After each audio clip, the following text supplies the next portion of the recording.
আসসালামু আলাইকুম। আজকে সকাল সকাল ঘুম থেকে উঠলে কি করলাম, সারাদিন কি খেলাম, সায়রা সারাদিন কি করলো, কি খেলো, সব বলছি আজকের ব্লগে।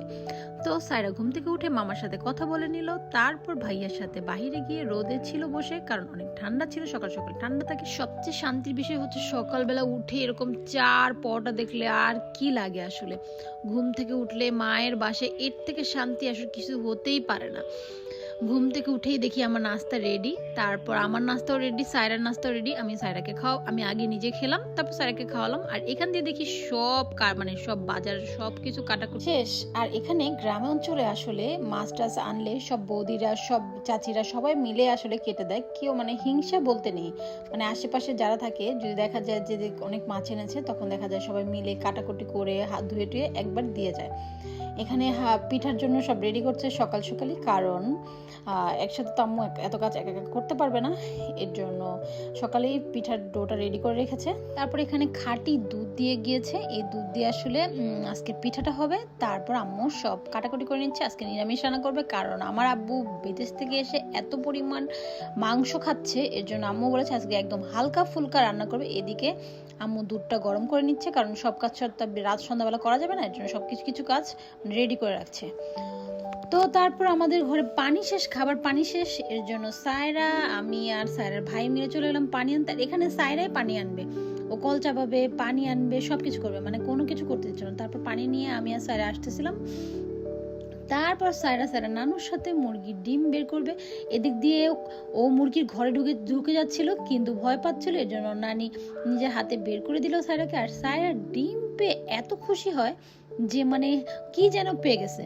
আর নানি সবসময় ওর হাতেই ডিমগুলি দেয়, কারণ ও অনেক খুশি হয়। আর নানি ওর ওই খুশিটা নানিও দেখতে খুব পছন্দ করে, খুব লাফাচ্ছে, ডিম পেয়ে এত খুশি।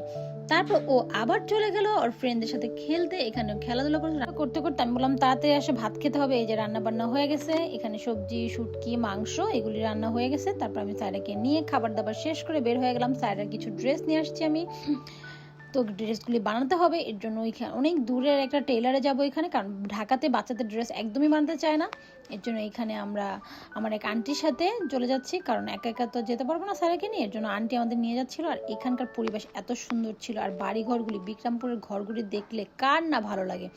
তারপর এখানে গরম গরম জিলাপি, তারপর নিমকি, তারপর সিঙ্গারা, সমুচা সব বানানো হচ্ছে। সাইডার তো খাবার দেখলেই খেতে হবে। তারপর স্যার এখানে নিমকি নিয়ে এগুলো, যদিও নিমকিটা কিনতে হয়নি, গ্রামের মানুষের মধ্যে এতটাই ভালোবাসা আছে যে এমনিতেই স্যারকে নিমকি দিয়ে দিল। এদিকে বাসায় আসতেছে দেখি আম্মু রেডি করে ফেলেছে পিঠা বানানোর জন্য সবকিছু।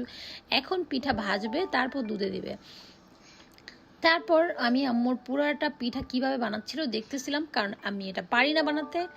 আর আমি এর আগে অনেকবার ট্রাই করেছিলাম, কোনোভাবে আমার হয়নি। বিক্রমপুরে মেয়ে হয়ে আমি পিঠা বানাতে পারি না, এটা কি মেনে নেওয়া যায়?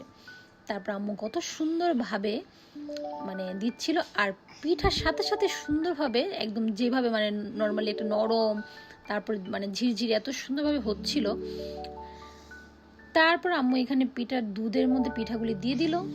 আমি দেখতেছিলাম, সায়রাও দেখতেছিল, আর এখানে আমিও ট্রাই করলাম, কারণ আমার অনেক ইচ্ছা করলো আমি ট্রাই করি আমারটা হয় নাকি।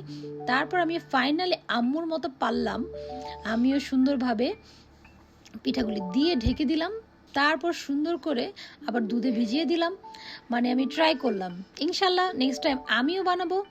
তারপর ফাইনাল লুক আমাদের পিঠার। আজকের ভিডিও এই পর্যন্তই।